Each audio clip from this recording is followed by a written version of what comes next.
Testing, testing. Hello. Hello. Testing, testing. Okay, it's working. Okay, 1, 2.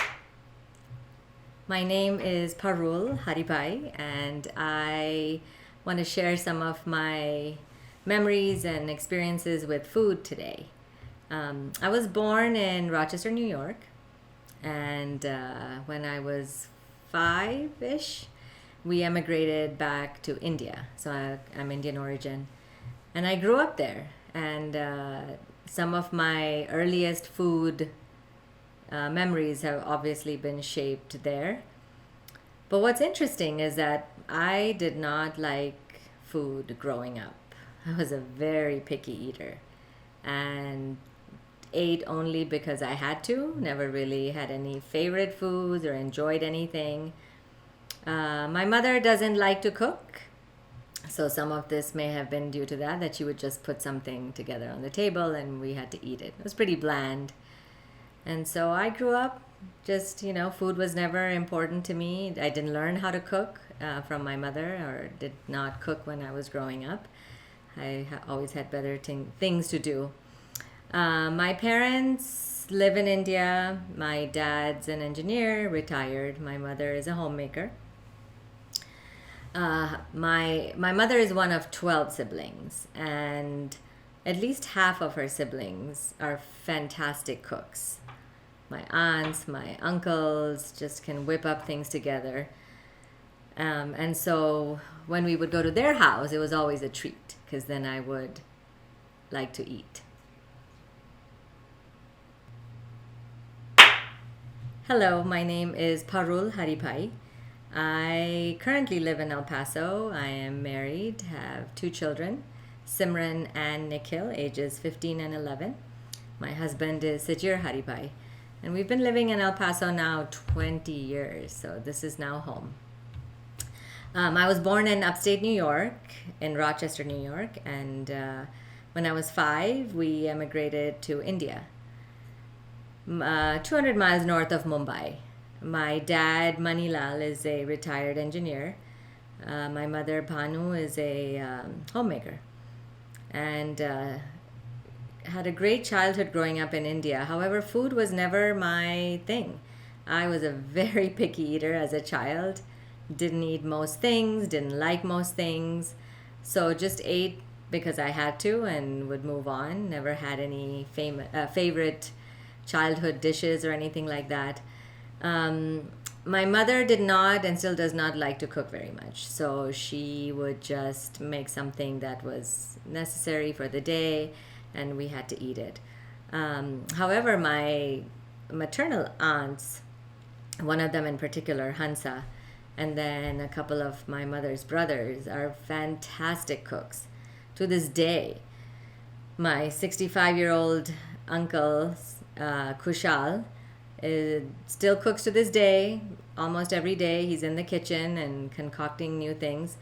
And so when growing up, when we would go to their house, it was a treat. Then I would probably eat a little bit more. I am a physical therapist by trade.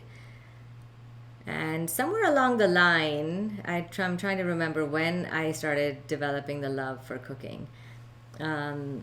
Did not grow up learning how to cook. I did not know how to cook. In my early 20s, I moved out on my own for the first time after I graduated. And then I had to cook. And so I started experimenting, bought a cookbook, my first cookbook, and opened it up and started learning how to cook. At that time, Indian cuisine was still more of what I ate. And in order to cook it, I had to learn how to make it. And so I started from there. And then I had a roommate, and she and I would start cooking and experimenting and inviting our friends over. And I think that was it. From there on, I discovered my love of cooking. I sometimes wonder if there are genetic traits that come out in life because some of my relatives really love to cook and I'm very much like them. And so from there on, there was no looking back. Right now, I love to cook. I cook every day, even though I work full time. I'm a physical therapist, own my own business. but I cook pretty much every single day because cooking actually relaxes me. So when I come home, when I'm chopping vegetables, that's actually a therapeutic thing for me. And it makes me feel happy that I'm putting something healthy for the children on the table. I cook everything. My friends love to come over for my Indian cooking, uh, Indian food cooking, and so when I throw parties, I almost always cook Indian food. But the kids do get tired of just eating Indian, and so I have learned to cook pretty much every cuisine: Chinese, Italian, Thai, Mexican, living here. My thing is, I don't like taking shortcuts. So no matter how long of a day I've had, I love making my own sauces, my own spices. If I make Mexican food, I've learned from all the locals here how to make my own sauce and my own filling, and I do it all. And that's the only way I enjoy it. And I think what makes my cooking good is I'm my biggest critic and I'm a perfectionist. So if I don't like it, I don't serve it. I have to like it first. So I do not just throw something together. I put a lot of detail into how it's going to come out to taste because I enjoy it. I am now a self-proclaimed foodie, so I have to make it good for myself. Let's see. What grocery store? Where I shop for my stuff, like I said, I do like to make a lot of things from scratch, and so usually the ingredients, whatever I can find locally. I do buy some spices from India when I go because they are more local and fresher. I don't follow cookbooks anymore. I used to, so I accumulated a lot of cookbooks and used to make recipes from them. That's how I learned. But now I feel comfortable enough that I just look at the recipe as a reference, and then I'll just put my own touch to it. I just need to know sometimes if there's some different ingredients that I'm not used to or something, but I never measure. I don't like to follow the recipe to the T, and so I'll just start throwing things in, which is why I love to cook and not bake, because I do not like measuring things.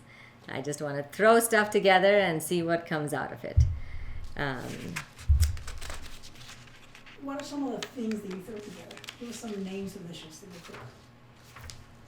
Okay, so some famous dishes that are tikka masala, some Indian names, chana masala. I make potato and cauliflower curry, okra, a lot of dals. Indian cuisine is very rich in dals.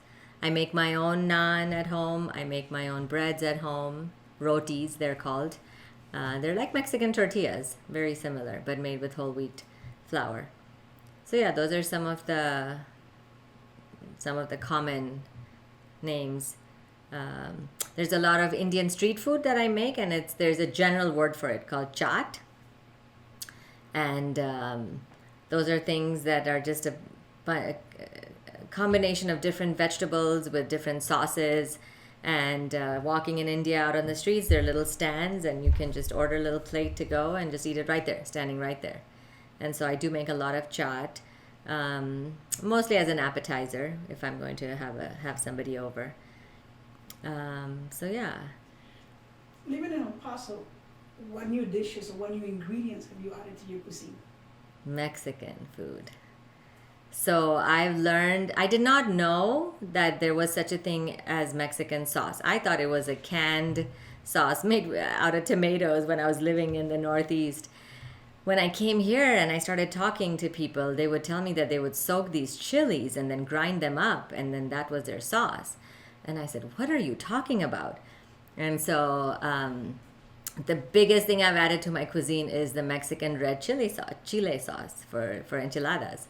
And so I now buy my chiles, soak them, grind them, and make it very traditionally the Mexican way.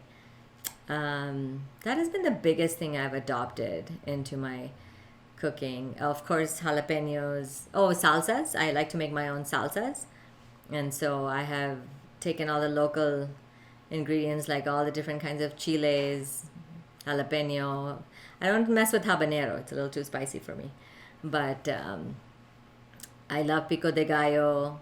I love chile de arbol. Interestingly enough, a lot of spices that are used in Mexican cooking are also used in Indian cooking. And so chile de arbol we use it all the time. Cumin, oregano is not very typically Indian, but I do use it. And all the spicy flavors. Cinnamon, very common as well in Indian cooking.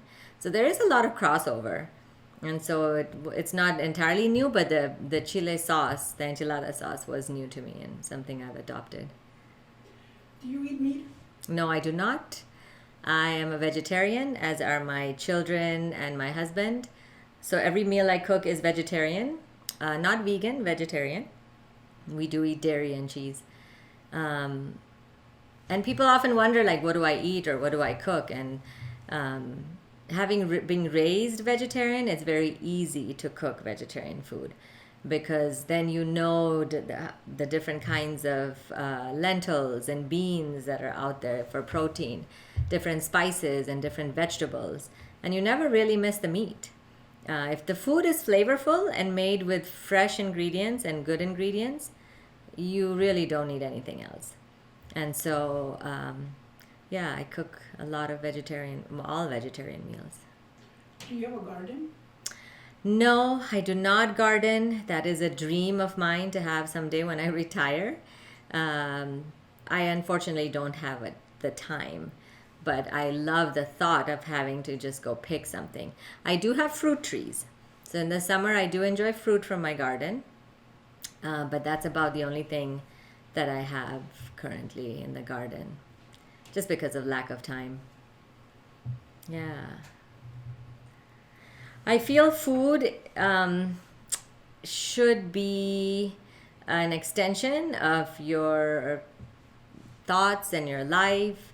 I sometimes look at the food that is produced today and how it's mass produced, and I'm just sad that we're moving away from how food used to originally be grown and eaten, and for the convenience we now just want everything fast. And not only is it bad for you, but there is no history to it and there's no emotion attached to it. I feel that when I cook, that I'm attaching so much more meaning to it than if I had just gone to the store and bought it. What kind of meaning? The meaning for me personally, I love the fact that I can give my children healthy food. I know what ingredients I put in it, so I don't have to worry about what's in it that could be bad for them. Are there any chemicals that I cannot pronounce that are in it? I don't have to worry about salt content or sugar content. I control everything, knowing that what is going to come out is going to be a product that I approve of. So for me, that is important when I cook something. I also feel, since it's such a relaxing thing for me, that it's almost a little bit spiritual when I cook, because I can get into a zone and really relax when I'm cooking. And so if I'm stressed or the day has been long, it's never a chore for me to cook. I actually look forward to it because I know I can get in my zone. Nobody bothers me. No one comes and tries to interfere and cook with me. They let me be and do my thing. And so I guess like an artist, I create a masterpiece just like an artist would paint and create something. That's how I feel. And when I create something and I enjoy it, I feel accomplished. Can you tell us more a little bit about the relationship between food and spirituality? Do you see any other connections?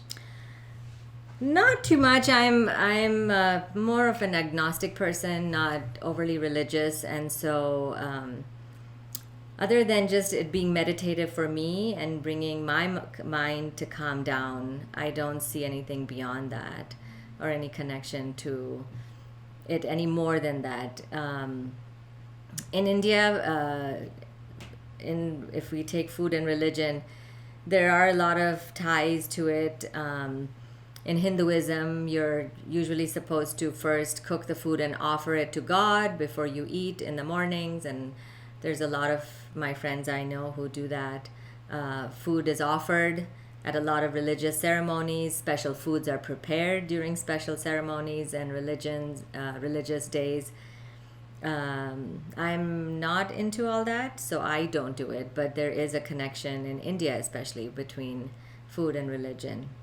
There are some religious days where you're not supposed to eat certain foods. You have to stay away from onion and garlic. It's considered, it's not considered good or pure for the body. And if you're worshiping someone that day, you will not eat that, or you cut out certain other food groups. And a lot of people in India have food, look at food through religion in that way. So, yeah, there is a connection. What about the connection between food, or how this food links relationships into the communities? What is that?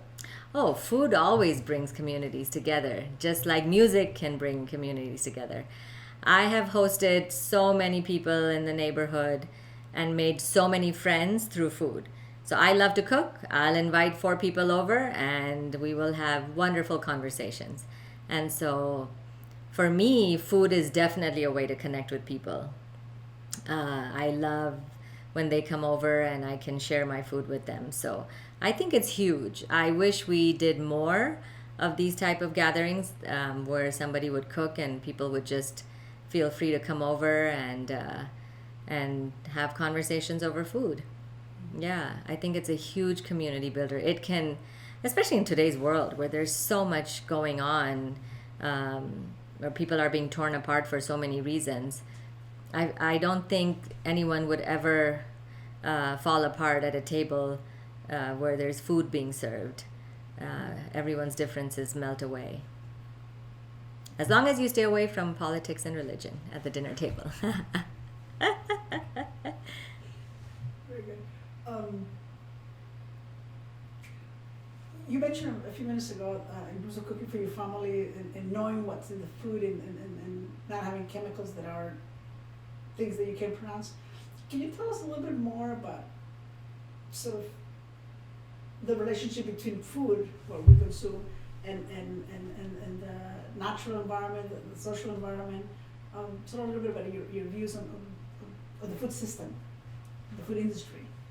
Do you have any thoughts on that? Yeah, I'm not a big fan of mass-produced food. I understand that some of it has to happen to feed the number of people we have living in this world. But I think we're getting away farther and further away from what food is supposed to be. Ultimately, our health is tied into it. We eat because we want to live longer, and to be healthier and not have as many diseases, we have to eat right. That's the pretty much one and number one thing that is required for us to live a long and healthy life. And the less we move away from local sources, from simple ingredients, and move away into convenience that companies are providing us, we are definitely doing damage to our bodies. Our bodies weren't designed this way. The commercial food industry has exploded in the last 50 or some years. Prior to that, most people bought food that was sold in food stands or from markets that were picked that day. They weren't shipped across the country, and so they just ate what was around them, and that is why they were, I don't think, had as much problem with obesity like we have today. I think obesity is directly tied into the food that people are eating. Not enough of the good stuff and more of the empty calories, so to say.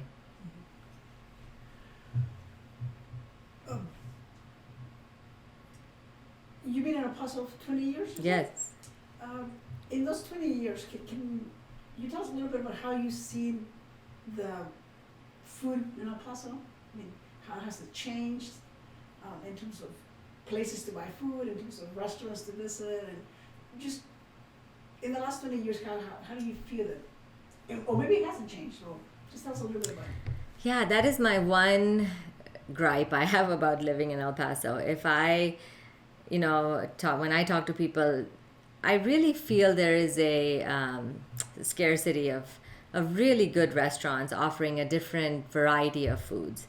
There are many ethnic food groups that I don't seem to find here. For instance, African food or Scandinavian food, for instance, or something that you would find in bigger cities, even Indian food for that matter. There's only one Indian restaurant in town. And so I have always felt that there isn't a place to go to where somebody would serve fresh food that they just, purchase that day from the farmer's market and serve it farm to table, I guess, is what I'm talking about. There are a couple of restaurants that are trying to do that, but on the whole, it's really tough. Now, being in the desert, it is a little harder to find a lot of fresh produce. I understand that, and so sourcing it locally is not always going to be the best option. But I wish the grocery stores would do a little bit better job about going and getting more food from local farmers than from mass-produced farms. I don't know if you've tried a tomato lately, but it tastes like nothing. Most tomatoes have no flavor. And if you just grow a tomato and pick it, the flavor is amazing. And so there is a lot of flavor lacking, which I feel might be tied into why people don't like to cook or eat at home, because if the ingredients are not good, the food's not going to turn out good. And so, yeah, I wish that people are more aware about these things and start incorporating them into the restaurants if they are local restaurants, and start cooking that way. But I do see some of that happening. The key is if these restaurants stay open long enough, things do come and go in El Paso. So, yeah.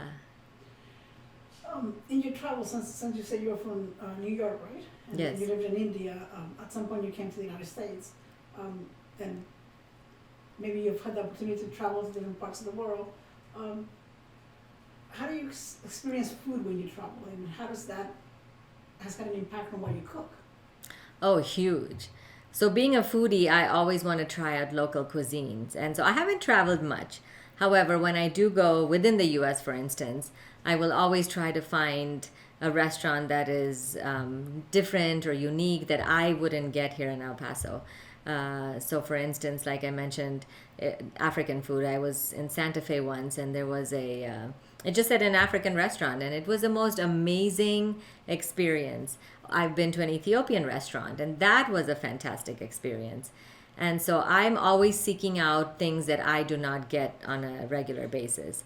My goal and dream is to do food travel. So I want to go to places that are famous for their food, or find regions that, for instance, in Italy, I want to go to Tuscany and do a food tour there, and go to some local wineries or olive gardens or olive farms and taste all their local fresh cuisine. That is my dream, to be able to do that. And I'm not interested in big city fancy restaurants. Usually the dive places are the best ones to go to. Yes. So when I do travel, hopefully we'll do part 2 of this and next time, where after I've traveled, we can talk about some of those experiences. Yes. One of the sort of final questions that I have, in a few sentences, that you can tell us, what does food fundamentally means to you, and what do you think it should mean to most of us, or all of us? We should live to eat good food, not the other way around. I hope I said that right. We shouldn't eat mindlessly just because we need to live. Good food is an experience. It can be satisfying. There's so many things that can be associated with that. We talked about this. It can bring communities together. It's definitely healthy and sustains our body. gives us new nourishment. And there is so much joy in enjoying a well cooked meal. And so I think that we really need to nurture this and not eat on the run and not go through the drive through, and actually make the time to sit down with people that are near and dear to you, and share a meal together. I think that to me is extremely important. We do not have the TV on at night when I make dinner. All four of us sit down and we talk and we eat and we enjoy the food I have cooked. And those are the memories my children are going to take with them when they're older. They definitely are going to have childhood memories of food. And they already tell me, when I go to college and come home, you make this for me again. They have very many favorite dishes already. And so I'm shaping them and also teaching them that this is the way to eat. My children already show that. They stay away from fast food, from junk food. They know what good food is and are seeking it out in their own ways. And I'm confident that when they're adults, that they will continue this trend and continue to eat healthy. Is there anything else that you would like to add? Another memory, something else that, a funny story, anything that you would like to add that we might not have covered yet? Nothing that comes off my mind. Just cook, everyone. Everyone go home and cook. That's my final thing to say. Okay, thank you so much. I do want to add something else about the transformation that happened from when I did not like to cook or didn't care about food to how I became a foodie. And when I moved out on my own, I definitely, everything I've talked about of junk food and this, that, I've done it all. Being single and living alone, it's really hard to cook for yourself. And so I would go out and get fast food and do all that. But when you're raised on Indian food, they say the spices become addictive. And so every 3 to 4 days, or even less sometimes, I would crave my food. And that you cannot go out and buy anywhere, at least not it prepared. Indian food is very varied throughout the regions. Most restaurants in this country serve food from that it comes from only one region of India. But the region where I grew up from, the food is slightly different. And again, if you travel to southern India, it's very different. So if I wanted that flavor, the only option I had was to learn to make it myself. And so that's how I started into the whole cooking thing, pretty much as a survival mechanism. If I wanted it, I had to learn how to make it. And so with a lot of experimentation and calling my aunt on the phone and of learning through cookbooks. In those days, there was no internet, and so you had to buy a hard copy of a book. That's when then I started doing more and more cooking.